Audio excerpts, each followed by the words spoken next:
आज हम मौजूद हैं उत्तर प्रदेश जौनपुर ज़िला, जो जौनपुर ज़िला है और जौनपुर का जो शहर है उस शहर से सटा हुआ एक गांव धन्यपुर है और ग्राम पंचायत धन्यपुर है। और वहां के जो प्रधानपति हैं वो एडवोकेट मुलंदर बिंद जी हैं। प्रधानपति जी से हम जानते हैं कि गांव की जो गवर्नमेंट जो फंड देती है वो गांव के विकास के लिए क्या योजनाएं रहती हैं और किस तरह से काम होता है, किस तरह से गांव का विकास होता है। सबसे पहले सर मैं आपको अपने इंडिया दस्तक में आपका स्वागत करता हूं। धन्यवाद सर जी, सबसे पहले सर मैं आपसे जानना चाह रहा हूं कि जैसे गांव के विकास के लिए सरकार की क्या क्या योजना होती है? सरकार का जो फंड है उसको हम लोग अपने असर से खर्च करते हैं। जनसंख्या के आधार पर हमको पैसा मिलता है और जनता जो मांग करती है उसके आधार पर हम लोग काम करते हैं और जो आवश्यक चीज़ें हैं उसको शामिल किया जाता है। जैसे अभी नाली निर्माण है, रंजा निर्माण है, रंजा बिछाते हैं, ईंटे का रास्ता बनता है और इंटरलॉकिंग होता है, उसमें वो सीमेंटेड ईंट लगती है। और पशु शेड हैं, नरेगा से संबंधित है, राजवीत है और जो है आपका नरेगा खाता होता है, ये आपके गांव के लिए ज़रूरी होता है। उसी से हम लोग अपना विकास करते हैं जो जनता की मांग होती है। जी, सबसे पहले सर मुलंदर जी मैं आपसे जानना चाहूँगा कि आप ऑलरेडी एडवोकेट भी हैं और आप पैसे से मतलब वो वकालत भी करते हैं और इस जौनपुर शहर में जो दीवानी भी है आप वहाँ पे वकालत करते हैं। तो थोड़ा मैं आपको जानना चाहूँगा कि सामाजिक स्तर पे जो राजनीतिक या सामाजिक जो जागरूकता किस तरह से समाज में होनी चाहिए? राजनीति में जागरूकता चाहिए तो फर्स्ट ऑफ ऑल आपको शिक्षा ज़रूरी है। शिक्षा के माध्यम से आप हर काम को आसानी से कर सकते हैं और शिक्षा एक ऐसी चाबी है जो हर राजनीति और बिजनेस में या समाज नीति में जो भी नीतियाँ हैं इसमें उस शिक्षा की ऐसी एक चाबी है जो ऐसे तालों में हर जगह खुल जाती है। शिक्षा के माध्यम से आप जो है विकास कर सकते हैं और राजनीति में अच्छा पद और प्रतिष्ठा हासिल कर सकते हैं। लेकिन इसका सीधा उल्टा देखा जाता है कि इस राजनीति में देखा जाए तो जो अनपढ़ व्यक्ति हैं, जो कम पढ़े लिखे हैं, उनकी राजनीतिक भागीदारी ज़्यादा देखा जाता है और पढ़े लिखे लोगों की भागीदारी कम देखी जाती है।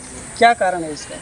कारण ये है कि इसको भी आप शिक्षा कह सकते हैं। जब हमारे वोटर जो हैं शिक्षित होंगे तो शिक्षित व्यक्ति को चुनेंगे।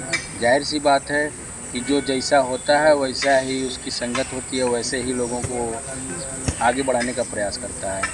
तो जब शिक्षा होगी तो आप जाहिर सी बात शिक्षित व्यक्ति को चुनेंगे, अच्छे व्यक्ति को चुनेंगे। ऐसा नहीं है कि अशिक्षित आदमी बेकार होता है, वैसे ऐसे लोग भी समाज के लिए काम करते हैं और अच्छा काम करते हैं, त्याग के साथ काम करते हैं, ईमानदारी के साथ काम करते हैं, प्रतिष्ठा और ईमान उसमें प्रेम के साथ काम करते हैं, लगाव के साथ काम करते हैं। जो शिक्षित व्यक्ति काम करता है उसी के आधार पर वो भी काम करते हैं। लेकिन अधिकतर जैसे आप मान सकते हैं कि राजनीति में शिक्षा 0% है और शिक्षा में राजनीति 100% है।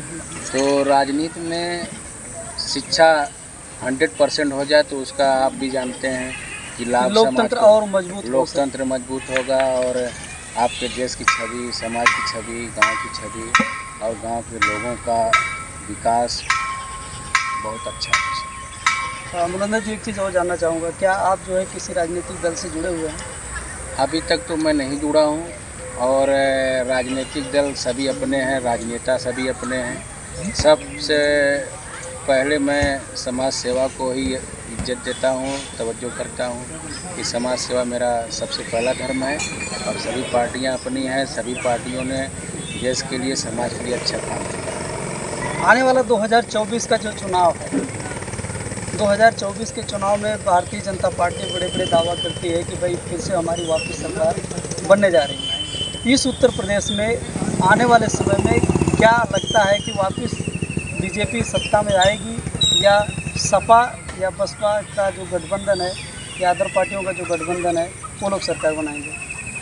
अभी ये अब ज़्यादा कयास लगाना अच्छी बात नहीं है। आने वाले समय पे खुद ही क्लियर हो जाएगा। लेकिन मुझको जहाँ तक लगता है कि भारतीय जनता पार्टी और अन्य पार्टियां अपने हिसाब से अपने स्तर से चुनाव लड़ेंगी। बसपा, सपा, कांग्रेस और अन्य पार्टियां आपस में गठबंधन करके लड़ेंगी, तो हो सकता है रिजल्ट अच्छा आए। क्या भारतीय जनता पार्टी ने वास्तव में काम किया है? भाई देखिए, सभी पार्टियों ने काम किया है, इसमें कोई दो राय नहीं है, लेकिन कहीं न कहीं असंतुष्टि तो जनता में है ही।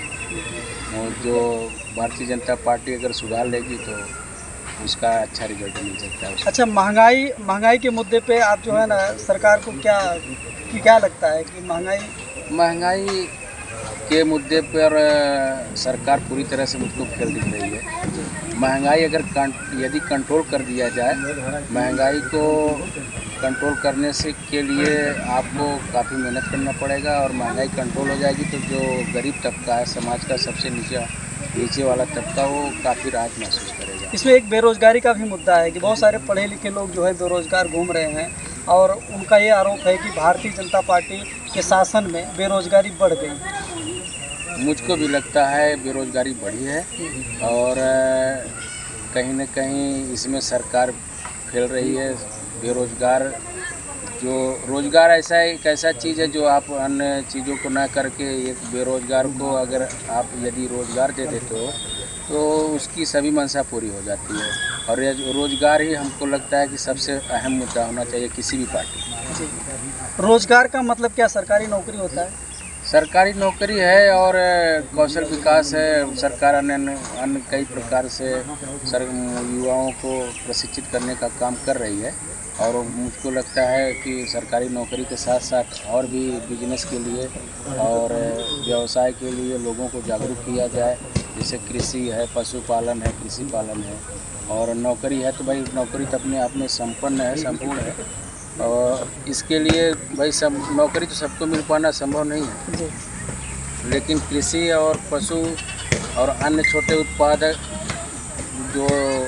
छोटे व्यवसाय हैं, उनको बढ़ावा दे करके आप रोज़गार को जो है बढ़ा सकते हैं, बेरोज़गारी कम कर सकते हैं।